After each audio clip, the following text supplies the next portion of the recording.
Welcome, ladies and gentlemen, to Between the Lines. My name is John Lofton. Welcome. So happy to have you guys with us today. Oh, it's going to be a good show. It is Sunday, July 25th, 2021. And I'm excited. It's really hot outside, though, which stinks when you have a toddler who really wants to go out and play, and you're like, just...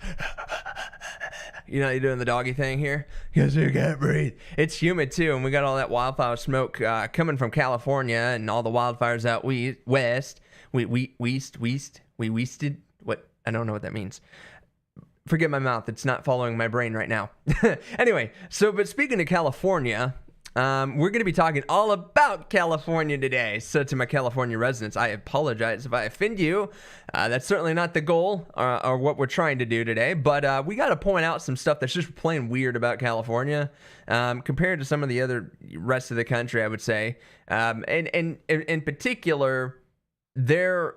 well, not so new, actually. It's just been brought up as new because, well, a new revision, I guess, to the existing law regarding shoplifting. Many of you probably saw this in the news earlier about these just brazen shoplifters. And I got my own clip that I found, it's just another example. Now, this one particular was recorded last year, so that's just my point. Like, this one I'll show you here later on was actually recorded last September.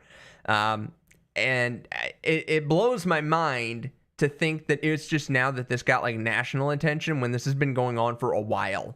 And we're going to be talking all about maybe the rhyme and reason for why California may have implemented, let's say, less stringent sentence or consequences to certain valued items, that are shoplifted. And we're going to be kind of talking about that. Now, I left a poll down in the event section on Facebook here, if you're friends with me here, especially those who are. I have not posted it here to YouTube yet. One, I don't have enough subscribers to do things like that, but I hope to. But the question is, and feel free to comment below, is do you feel that California laws are too strict when it comes to shoplifting, or do you feel like they're too lax? Do you feel like, I can't believe you're asking that question, John? And of course, they're, XYZ. I want to know. I want to hear it. We got producer Raven in the studio, and she's going to be reading through all of those and talking into my ear as she always does. And even when we're not on air, she still talks to my ear. It's just not with me wearing ear things, but she'll get in my ear all the time and tell me to do stuff. And just now she's in my ear telling me to move on. She doesn't like it. Oh, I love her. I love her to death. Anyway, all right, but like I said, kind of carrying on here. Now, in case you're new to the show, Between the Lines here, what we're trying to do is have a little fun, too. I've been trying to have a more energetic personality, some of the beginning episodes, if you will. And one of the ways that I'm trying to do that, is just be more lively, actually express a little bit more of myself, because like it or not, there's not a completely unbiased show on the internet or in regular television. And so I have my own little slant. I'll admit to it. After doing this for a while, I really tried to hide it, but it is becoming increasingly impossible when it's just me talking. And that's why I like other input to maybe shape the way I'm thinking instead of my linear thought, process. Like to maybe see what your guys' thoughts are, even if they are very different than mine. I'm happy to do that. So make sure you're commenting, because I really want to share them on the air. Like, it's great when I get comments after the show and a week later, and I try to reply to those. But it would mean a whole lot more if you would reply and comment during the show right now between 4 and 4:30 p.m. And that way we can get as many of them on the air as possible. And give me some talking points and give me some viewpoints that maybe I can address or elaborate more on, for example. But I always start out the show with a story. And when, it's usually a story from my kid. In this case, I don't see a better rhyme or reason to not talk about that. And so let's go ahead and dive into today's show. So happy you guys are here. Make sure before we get going to like and subscribe and comment, as always, even if it's just your general support, or maybe there's something about the show you kind of like, but then you're like, I would watch it more if you change this, and I'd be like, cool. All right, let me look into that, honestly and sincerely. Brand new channel. Definitely need all the support we can get. value each and every one of you. Every subscriber that comes is so critical right now. It isn't like I can be like, yeah, I don't know. Let's say the first YouTuber that comes to my mind that I watched recently is Mr. Beast. It's not like I can be him and post a video and get 300,000 new subscribers just because he posted a new video. It doesn't work like that for me. I maybe get one, if that. So we definitely need the subscribers here on YouTube, between the lines. And the more we get, the better we get as well. So, all right. So when I was a kid, like I said, no better rhyme or reason to talk about being a kid here. I generally had a good sense of right and wrong. My mom, she worked 3 jobs to support us, or me, I guess, if you will. My folks split when I was about 5. That meant my mom pretty much had to do everything 100% of the time. And I'm sure my dad paid child support and all that, but it never went far enough. But she worked 3 jobs. So her primary job, I remember she was a manager for a billing company back in Memphis, Tennessee. And so she was a manager. That was her day job. That was basically, I think, her 40-hour-a-week job, if you will.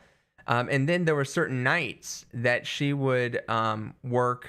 I can't remember exactly. I want to say it was like a mailroom position at a bank in Memphis as well. And then on like Saturday or Sunday even, or even some weekday mornings, just depends on how things were with her other schedules, I remember. But she would even work at McDonald's. Seriously. And it took all 3 of those jobs just to not only take care of things, but you guys have to understand, I've had eye surgeries. I had a lot of medical issues, and 90s health insurance didn't have the same mandates as it does today, which meant my mom had to pay for a lot more of my care as a kid than what maybe a lot of parents have to do for their kids. I know here in Iowa we're grateful for Hawkeye and that we fit the qualifications, and a lot of parents do. It doesn't mean necessarily that we're poor either.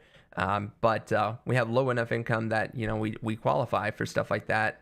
And it's been a lifesaver. It means that we have time with Junior. It means that we have time to work on development and stuff and teaching him moral values like right and wrong.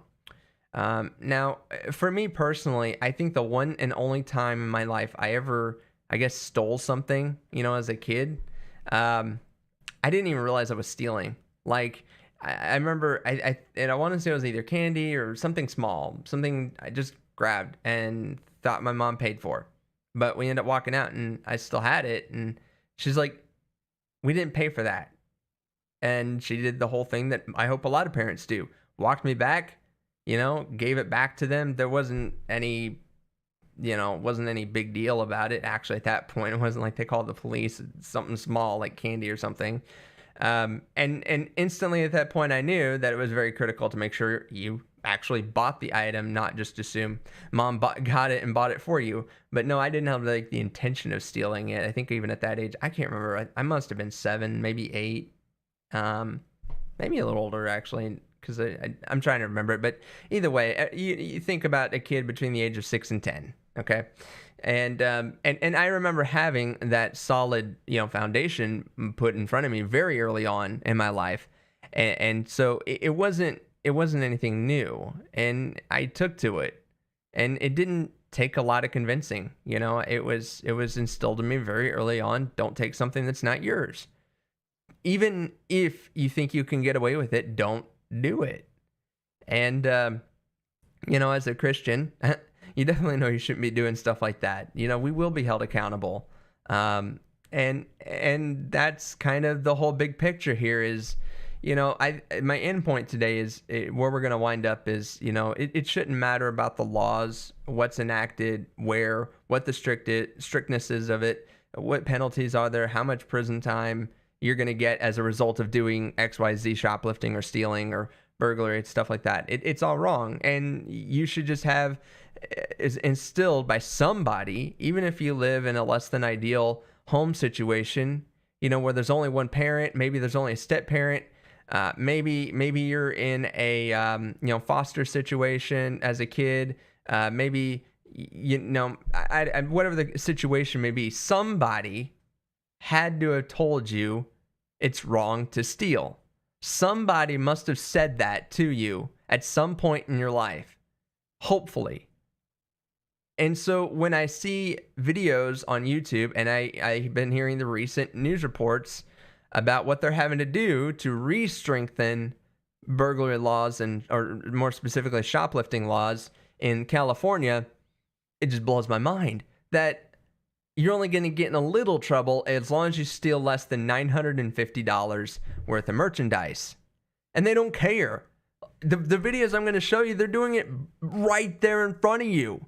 They're literally just throwing everything in a bag. Don't care if their face is on camera or not.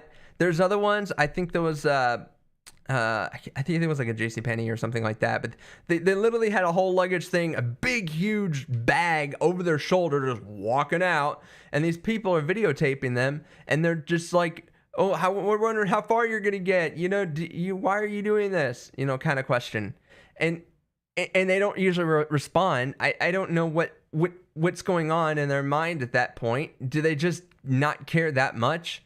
Do they think something's owed to them because maybe they're a minority? Because maybe, I don't know. Maybe they think that everything's a crook, or they got gypped, or maybe they are legitimately just a part of some organized crime ring and the penalty isn't worth the payoff for them.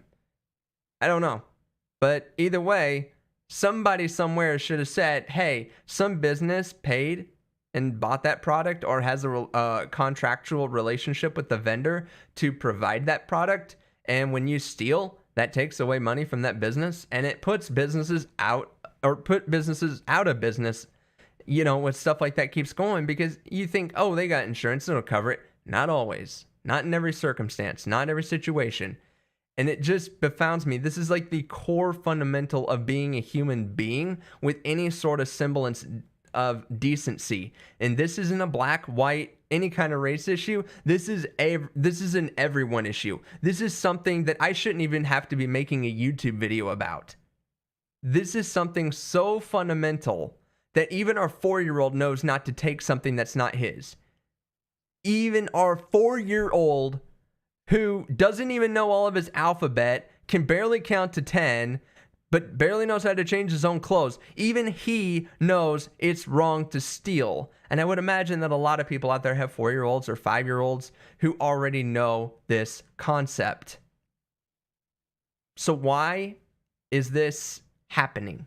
What happened to a section of society? And this isn't even a little bit. This isn't even something because it made a big thing, but it really wasn't costing a lot of money. Maybe these were isolated. No. There are national, in my research, I was able to find national organized reports of theft only to be sold secondhand or only to be returned back to the store acting like they bought it in the first place for credit. Can you believe that? This is not small stuff. But because they put a dollar amount on it, and I'm going to get to my articles here now, but because they put a dollar amount on it, $950 or less, and it's a simple misdemeanor, 6 months in jail, and $1,000 fine. That is basically the standard letter of the law for what happens to you in California now. So let's dig into this here a little bit. Now, I made a bunch of show notes. I always do. So here we go. So I'm going to read you a quote. This first one actually came from a local law firm out in California, but the facts are basically the simple ones. And so here we go. So basically so here's what shoplifting is, first of all. In case you want to know the definition between shoplifting and burglary and like armed robbery and all that, here is the definition of burglary and what prosecutors have to do to prove that you committed shoplifting. So it's entering an open business with the intent to steal less than $950 worth of property is shoplifting under California state law, Penal Code 495-S, or excuse me, 495-5. I'm trying to read far away, and it's a little hard with the lights on my face. I know how anchors feel now. Anyway, shoplifting is usually treated as a misdemeanor unless you have some major prior convictions, punishable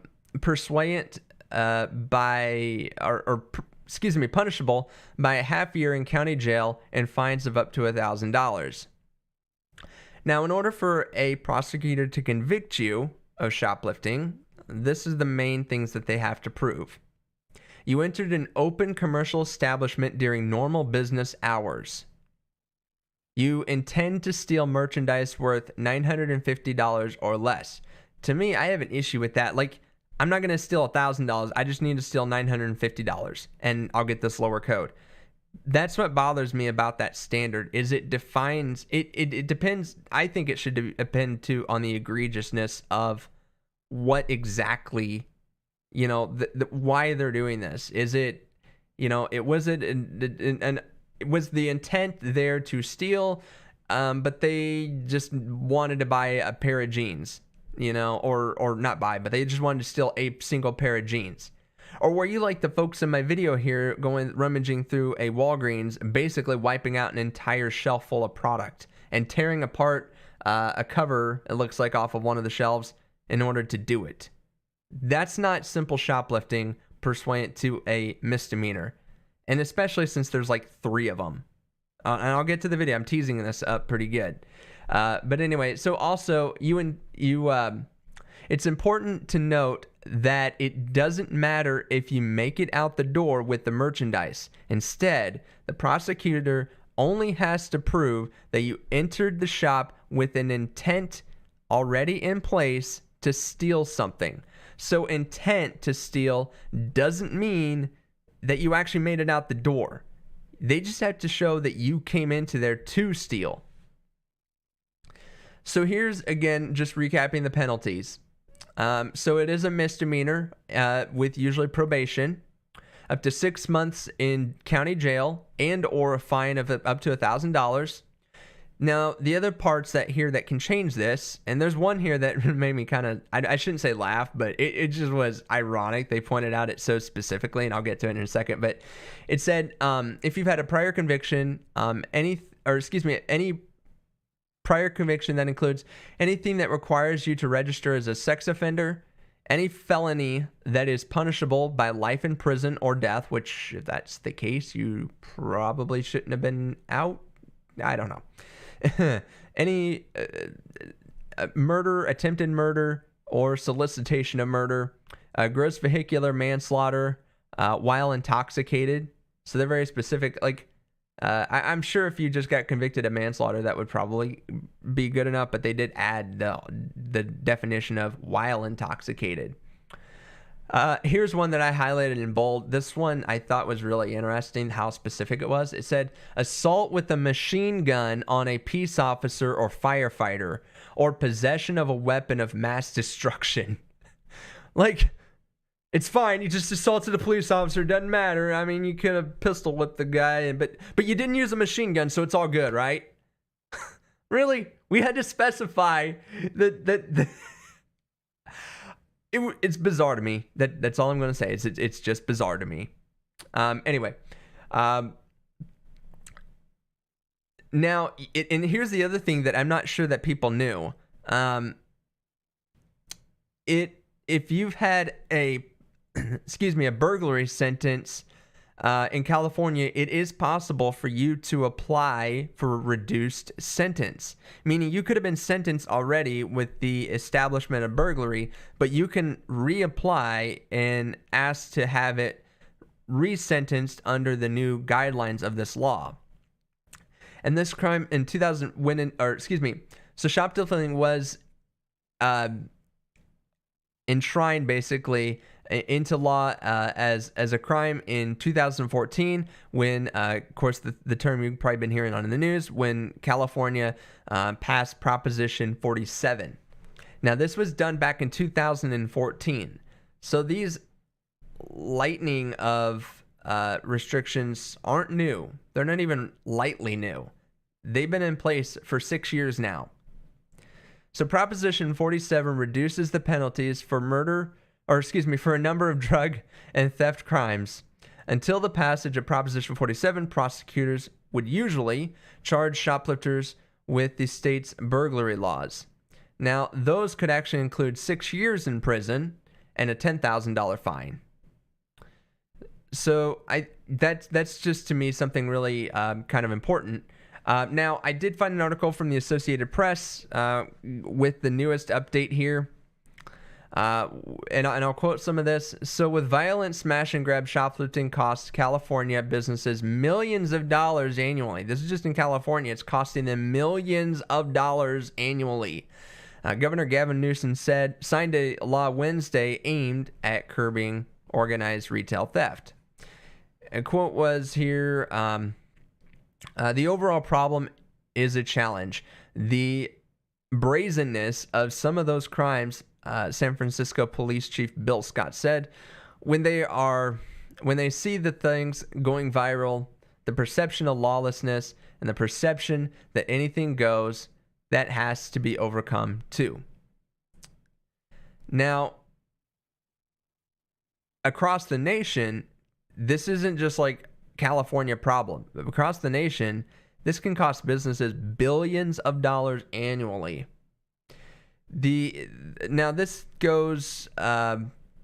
This was the vice president of the San Francisco Police Officers Association. They say, quote, the easiest way to reduce crime is to fix Proposition 47 and reimpose strong sentencing for the pervasive retail theft that is literally closing stores across our state, end quote. Now, there has been there's been a lot of criticism with San Francisco attorney, I'm hoping I'm going to say this, Chesa Bowden, in basically insisting on either downgrading or dropping the charges altogether, even if they are caught red-handed. Even if they are caught red-handed, meaning right there doing the act, they're trying to get it dropped. And playing devil's advocate here, the only reason I can say that someone with a sane mind would say that might be to do to our country's over population with respect of prisoners who are incarcerated right now in the United States. Which brings me up to my other article. Now, did you know that in the entire U.S. population, this goes back to a study in 2018, but that 0.7% of the American population as a whole are actually incarcerated at that time. And I would imagine that number's probably gone up some. And did you know that the U.S., out of, 2.3 million people, who are incarcerated in the United States, we actually have 1/5 of the world's entire, of all the prisoners around the world in any kind of prison or jail around the world, the United States has 1/5 of them. And that averages to 2.3 million. The next closest one to us with 1.6 million is China. And as you might imagine, Brazil and then Russia are behind that. And so that should stand to reason something is up with the United States. And I don't know if it's, because China, you could argue Brazil, but certainly Russia have very strict laws and regulations. Is it just, is it just that people are, bad in the United States? Does the United States suffer from some sort of morality issue? And to be honest with you, I don't really know what the answer is exactly. You could argue that the only reason there's, so many in Russia and China is because they're super strict. They're not really a democracy, even though the People's Republic of China and, you have the Kremlin and all that in Russia. And we all hear all the stories about how descendants of the existing government tend to disappear. And that's been very prevalent. You could argue that. But it's interesting in a country that is so free as ours that you would think China and Russia would outnumber us. So in regard to this attorney in San Francisco, that would be my only logical argument for them as to why, they're trying to get these, what they call low profile or low offense charges dropped or at least downgraded.